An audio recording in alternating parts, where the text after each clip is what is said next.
कैसे हैं आप लोग। आज हम शुरू करने वाले हैं मैथ्स का फोर्थ लेक्चर, जिसमें हम पढ़ेंगे सबसेट, फिर पढ़ेंगे प्रॉपर सबसेट, फिर पढ़ेंगे सुपर सेट, फिर पढ़ेंगे पावर सेट, फिर पढ़ेंगे यूनिवर्सल सेट। बस, तो चलिए शुरू करते हैं बिना किसी बातचीत के। सबसेट्स क्या होता है, इसका डेफिनेशन क्या है। इसका डेफिनेशन यह है कि a set A is said to be a subset of set B if every element of A is also an element of B। मतलब सेट A B का सबसेट है अगर जो A का एलिमेंट्स है वो B में भी है। मतलब अगर A में 1 2 3 है और B में 1 2 3 4 5 है, तो जो A में 1 2 3 है वो B में भी है। तो इसको हम लिखते हैं A is a subset of B if A belongs to capital A and B and A belongs to capital B। और ये जो सिंबल है इसको कहते हैं इज अ सबसेट ऑफ, या फिर इज अ पार्ट ऑफ, या इज कंटेंट इन। चलिए बढ़ते हैं आगे और देखते हैं कुछ एग्जांपल। एग्जांपल 1 क्या है कि A is equals to set of all students in your class, और B है set of all students in your institute. So A is a subset of B।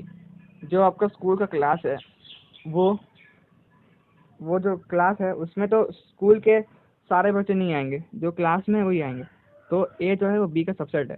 अगर स्कूल में 1000 स्टूडेंट्स हैं तो क्लास में 30 स्टूडेंट्स ही होंगे, तो इसलिए ए बी का सबसेट है और हम बी ए का सबसेट नहीं लिख सकते। तो इसका कंक्लूजन क्या आता है, every subset of A is a subset of itself. मतलब कोई भी सबसेट अपने अपने अपने का अपना सबसेट होता है। मतलब अगर ए है सेट तो उसका सबसेट ए होगा। दूसरा कंक्लूजन है the empty set phi has no elements.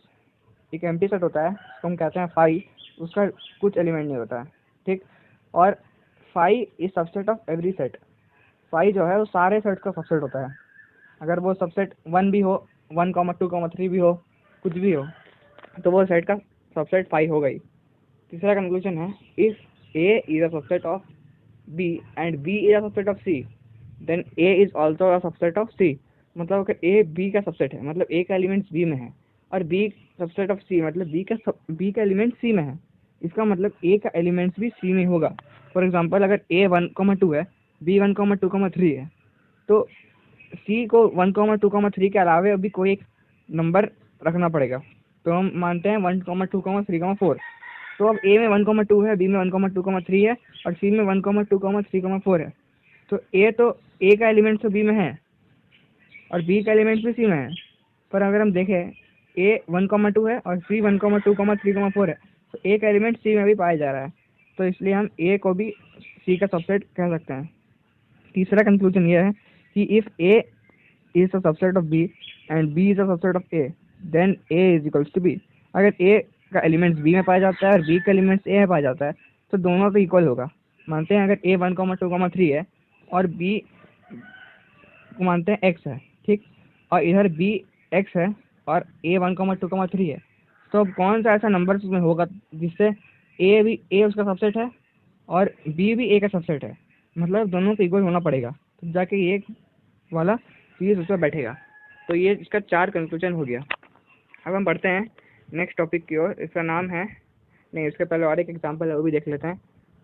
Example है let A is equals to 1,3,5 and B is equals to, ये है दिया हुआ है, किसमें दिया, सेट बिल्डर फॉर्म में दिया है। बी दिया है x is to x is an odd natural number and x is smaller than 6। अब ऑड नेचुरल नंबर क्या होता है, 1, 3, 5, 7 होते रहता है। तो इसमें बोला है एक्स इज स्मॉलर देन 6, मतलब कि 1, 3, 5 ये 3 होगा। तो अब इसमें हम देखें ए भी 1, 3, 5 है और बी भी वही है 1, 3, 5। मतलब ए भी सबसेट ऑफ बी है और बी भी सबसेट ऑफ ए है, तो दोनों तो इक्वल ही हुआ ना, दोनों में सेम ही एलिमेंट्स है 1, 3, 5। तो इसको हम लिख सकते हैं A is equals to B, hence A is equals to B. अब हम जाते हैं नेक्स्ट टॉपिक की ओर, ये है प्रॉपर सबसेट। अब पहले हमने पढ़ा सबसेट, अब हम पढ़ेंगे प्रॉपर सबसेट। प्रॉपर सबसेट मतलब एक सबसेट का स्पेसिफाइड ग्रुप है। तो इसका डेफिनेशन क्या है, इसका डेफिनेशन ये है set A is said to be a proper subset of B if A is a subset of B and A is not equal to B.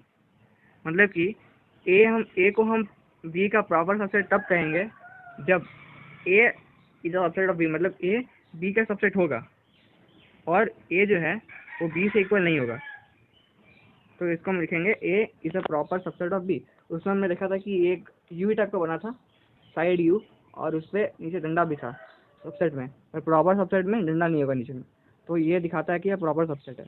तो इसमें कंडीशन क्या दी हुई है कि if A proper subset, if A proper subset of B, then every element of A is in B and B must have at least one element which is not in A. मतलब अगर A B का proper subset है, then सारा element of A is in B, सारा element of A B में होगा, and B must have at least one element which is not in A, और B को कोई ना कोई एक एलिमेंट रखना पड़ेगा जो ए में नहीं हो। मतलब कि अगर ए 1,2 है तो बी में 1,2 के अलावे और एक एलिमेंट होना चाहिए, तब वो प्रॉपर सबसेट कहलाएगा। तो इसका कंक्लूजन क्या है? कंक्लूजन ये है कि if A is a subset of B and A is not equals to B, then A is proper subset of B, जो हमने डेफिनेशन में देखा। सेकंड कंक्लूजन है कि if A is subset of B, B में have B subset of A. अगर A B का subset है तो बी भी ए का सबसेट होगा, और अगर A proper subset of B है तो we can't say that B is proper subset of A. अगर ए सबसेट है बी का तो बी ए का सबसेट हो सकता है, पर अगर प्रॉपर सबसेट का बात की जाए तो ए बी का होगा तो बी ए का नहीं होगा। ठीक, बी में एक ए से अधिक एलिमेंट होना जरूरी है, तो ये हो गया प्रॉपर सबसेट। और एक एग्जांपल हम कुछ देखते हैं। एग्जांपल है A is equal to 1,2,3। Proper subset of A क्या क्या होगा? तो 1 2 3 मतलब कि 1,2,3 एलिमेंट्स दी हुई है ए में, तो इसका प्रॉपर सबसेट ऐसा होगा। सबसे पहले होगा 5, 5 तो सबका सबसेट होता है। उसके बाद होगा 1, पहला नंबर 1 का आएगा ए 1, फिर होगा 2, फिर 3, जो भी होगा वो कर्ली ब्रैकेट में होगा, फिर 1 5 1 2 3 हो गया। अब 2 का पेयर बनेगा 1,2, फिर 2,3, फिर 3,1 या 1,3, और तो कोई केस नहीं है। तो इसमें कितना हो गया? 1 2 3 4 5 6 7, 7 प्रॉपर सबसेट हो गए। 7 ना, 1 2 3 4 5 6 7, हाँ 7 सबसेट हो गए प्रॉपर सबसेट। तो अब हम बढ़ेंगे आगे। अब आया super subset, sorry superset. इसका डेफिनेशन है if A is the subset of B, then the bigger set A is called superset. अब अगर ए है, ठीक है, अगर ए सबसेट ऑफ बी है, तो जो बी है वो ए का सुपर सेट हो जाएगा। मतलब सबसेट का जस्ट उल्टा, अगर ए सबसेट ऑफ बी है तो B superset of A हो जाएगा। तो इसको लिखते हैं B is superset of A, मुंह खुला रहेगा बी की तरफ में। तो अब एग्जांपल देखते हैं। A is equals to 1,2,3,4, B is equals to 1,2,3,4,5। So A is a subset of B and B is a superset of A. Simple था। अब इसका कंडीशंस क्या क्या है, कंक्लूजन क्या क्या है देखते हैं। A is proper subset of B, A जो है वो बी का प्रॉपर सबसेट है। Then B is called proper superset of A, ये तुमने देखा पहले ही। तो अब हम कुछ और देखते हैं। ये जो N W Z Q R लिखा है, ये एन है नेचुरल नंबर, डब्ल्यू है होल नंबर, जेड है इंटीजर, क्यू है रैशनल नंबर, आर है रियल नंबर। तो इसमें बता रहा है कि एन जो है वो सबसेट ऑफ डब्ल्यू है, मतलब नेचुरल नंबर होल नंबर का सबसेट है। फिर होल नंबर इंटीजर का सबसेट है, फिर रैशनल नंबर इंटीजर का सबसेट है, सॉरी इंटीजर रैशनल नंबर का सबसेट है, और फिर रैशनल नंबर रियल नंबर का सबसेट है। मतलब रियल नंबर के अंदर में ही रैशनल नंबर आता है, रैशनल नंबर के अंदर में इंटीजर्स आता है, इंटीजर्स के अंदर में होल नंबर आता है, होल नंबर के अंदर में नेचुरल नंबर आता है। सबसे बेसिक हो गया नेचुरल नंबर, और सबसे लास्ट में है रियल नंबर। तो रियल नंबर सबसे बड़ा है, और इसको अगर उल्टा लिख सकते हैं, R is a superset of Q, Q is a superset of Z, Z is a superset of W, and W is a superset of N. तो उसी को हम ऐसे लिख सकते हैं। तो अब सबसेट रिलेशन देखते हैं कुछ। तो अगर हमारे पास 5 है, a इज इक्वल्स टू 1,2 है, b इज इक्वल्स टू 1,5,8 है, और c इज इक्वल्स टू 1,2,5,6,8 है, तो 5 जो है वो a का सबसेट होगा। कैसे होगा? अब पहले हमने पढ़ा था कि पाई किसी भी सेट का सबसेट होता है, तो 3 केस ऐसे ही बन गया, pi subset of a, pi subset of b, pi subset of c। अब उसका आगे केस बनता है, क्या a b का सबसेट है? क्या a जो है वो b का सबसेट है? होना चाहिए। क्यों होना चाहिए? नहीं होगा, क्योंकि 1,2 है यहाँ पे, और यहाँ है 1,5,8। 1 तो बी में है पर 2 बी में नहीं है। दो एलिमेंट देखिए, इसमें 1,2 है, 1,5,8 है, तो यहाँ बी में 2 भी होना जरूरी है, खाली 1 होने से नहीं चलेगा। तो ए का सारा एलिमेंट्स बी में नहीं है, तो A is not a subset of B. Similarly B is also not a subset of A. अब डायरेक्टली देख सकते हैं बी बड़ा है, बी में 3 एलिमेंट्स है और ए में सिर्फ 2 एलिमेंट, तो ये तो कभी हो सकता ही नहीं है। अब ए में है 1,2 और सी में 1,2,5, मतलब 1,2 दोनों में है और ए छोटा है, तो ए इज सबसेट ऑफ सी।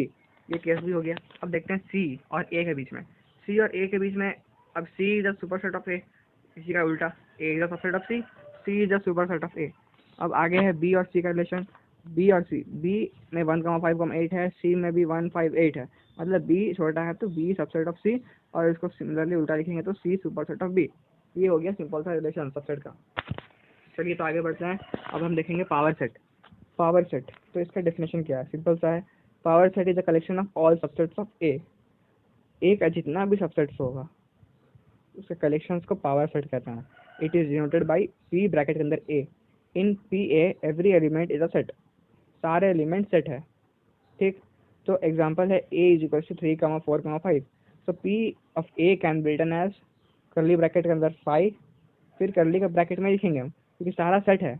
तो इसमें क्या क्या आएगा, 3 आएगा, ये जो है यहाँ पर एक मिसिंग हो गया, यहाँ पर बना देते हैं, रुको। ये जो है यहाँ पर 3 एक ब्रैकेट में था और फिर 4 है ये ब्रैकेट में, ठीक। ये ब्रैकेट में फिर 4 आया और सिमिलरली यहाँ पे ब्रैकेट में फिर से 5 आएगा। तो फिर से अगर हम देखें तो इसमें क्या क्या होगा, देखो टी ऑफ ए करली ब्रैकेट स्टार्ट 5 होगा, फिर 3 होगा, फिर 4 होगा, फिर 5 होगा। इसमें हमको 3,4,5 का सबसेट लिखना है बस। तो 5 है, 3 है, 4 है, 5 है, 3,4 है, 4,5 है, 3,5 है और 3,4,5 भी है, क्योंकि यहाँ प्रॉपर सबसेट नहीं बोला है, यहाँ सबसेट बोला है। प्रॉपर सबसेट में क्या होता है कि जो सेम नंबर नहीं लिखा जाता है, मतलब 3,5 को नहीं गिना जाता है प्रॉपर सबसेट में, तो सबसेट में गिना जाता है उसको। तो अब ये हो गया कितना, 1 2 3 4 5 6 7 8, 8 सबसेट हो गए। तो इसको ऐसे लिखेंगे हम, तो इसको कहा जाता है power set. Power set of A is equals to this. अब आगे देखते हैं क्या है। If set A has m elements, अगर सेट ए में एम एलिमेंट्स है, मतलब एम मतलब काउंट करने वाला 1 2 3 4 5 जितना भी, उसको एम में डिनोट कर रहे हैं, तो then the total number of elements in its power set A is 2 to the power m, मतलब 2 का पावर, जितने एलिमेंट्स है उसको 2 का पावर में डाल देना है, ठीक। तो n ऑफ a मानो m है, तो n of p of a number of power subset कितना हो जाएगा, 2 टू द पावर m। मानो एक सेट में एक एलिमेंट है, ठीक। तो उसका पावर सेट में कितना एलिमेंट होगा, 2 पावर 1, मतलब 2 एलिमेंट्स होगा, एक 5 होगा और एक जो नंबर वही होगा। अगर 2 है तो कितना हो जाएगा, 4 हो जाएगा, 3 है तो 8 हो जाएगा, 4 है तो 16, 32, 64 ऐसे बढ़ते रहेगा। तो और एक कंडीशन है, if A is an empty set phi, then P power set of A has just one element that is 5। अगर एम्प्टी सेट है तो उसका एक ही एलिमेंट होगा पावर सेट में। क्यों होगा, क्योंकि एम्प्टी सेट में 0 एलिमेंट्स होते हैं, तो m 0 जाएगा, तो 2 टू द पावर 0 क्या होता है, 1 होता है, सिंपल सा। अगर और एक केस है, if a is subset of b, then power of a, power set of a is subset of power set of b। सही है। अगर a सबसेट ऑफ b है, मानो a में 2 एलिमेंट और b में 4 एलिमेंट है, तो पावर सेट ऑफ a में कितना एलिमेंट हो जाएगा, 2 का स्क्वायर 4, और पावर सेट ऑफ b में कितना हो जाएगा, 2 का पावर 4 16। तो 4 छोटा है, 16 बड़ा है, तो P of A is subset of P of B। अब हम लास्ट टॉपिक देखते हैं, यूनिवर्सल सेट। यूनिवर्सल सेट में क्या डेफिनेशन है, डेफिनेशन ये है कि a set containing all elements of a problem under consideration is called universal set. इसका डेफिनेशन पढ़ना नहीं है, अगर आप इसका सिंपल सा क्वेश्चन करोगे तो समझ आ जाएगा। तो इसका डेफिनेशन हम नहीं पढ़ेंगे, इसका हम डायरेक्ट क्वेश्चन में देखेंगे क्या कहना चाहता है ये। तो it is denoted by U, capital U, बड़ा वाला यू से डिनोट किया जाता है। Universal set is a superset of each none of the given sets, ठीक। तो अब एग्जांपल लिखते हैं इसके ऊपर में। ए दिया है 2,4,6, बी दिया है 1,3,5, सी दिया है 0,7। तो अब हमें करना क्या है, इसमें हमें ऐसा एक सेट ढूंढना है जिसमें ये तीनों सेट का एलिमेंट्स हो, उसी को हम यूनिवर्सल सेट कहते हैं। मानो ए में x एलिमेंट्स है, बी में y एलिमेंट्स, सी में z एलिमेंट्स, तो यू में x, y, z एलिमेंट्स होगा, तब वो यूनिवर्सल सेट कहलाएगा। वही डेफिनेशन ये वाला है, a set containing all elements of problem under consideration is called universal set. ये लिख दिया है उसको अच्छे से। तो उसका मतलब यही है कि अगर ए में जो एलिमेंट्स है, बी में जो एलिमेंट्स है, सी में एलिमेंट, जितना भी सेट का उतना एलिमेंट्स होगा, तो सारे सेट्स में जितना भी एलिमेंट्स होगा उसको अगर एक सेट में डाला जाए तो वो सेट को यूनिवर्सल सेट कहते हैं। तो इसमें क्या हो जाएगा, u इज इक्वल्स टू 0,1,2,3,4,5,6,7 7 तक, ठीक, सबका कवर कर दिया गया। तो क्या लिखा है, for set of all integers and all decimals the u universal set can be what, rational और रियल नंबर। मतलब कि अगर इंटीजर दिया है एक सेट में तो उसका यूनिवर्सल सेट रैशनल भी हो सकता है, रैशनल नंबर का सेट या रियल नंबर का सेट, बेसिक चीज़ है ये। फॉर एग्जांपल अगर हमारे पास दिया है एक सेट है इसमें नेचुरल नंबर है, एक सेट है इसमें इंटीजर्स भरा हुआ है, एक सेट है जिसमें रैशनल नंबर भरा हुआ है, तो इसमें यूनिवर्सल सेट क्या होगा, इसमें यूनिवर्सल सेट होगा set of all real numbers, ठीक। तो वही इसमें भी कहा गया है। तो चलिए, ये हो गया लास्ट टॉपिक खत्म। तो बस आज के लिए इतना ही। तो अगर आपको ये वीडियो अच्छा लगा तो लाइक करें, शेयर करें, और अपने नए हो तो सब्सक्राइब करें हमारे चैनल को। तो ये सारा टॉपिक फिर से देख लीजिएगा अगर नहीं समझ आए। तो आज के लिए इतना ही, और एम करते हैं 25 लाख प्योर। कर दो भाई, कर दो, ठीक है।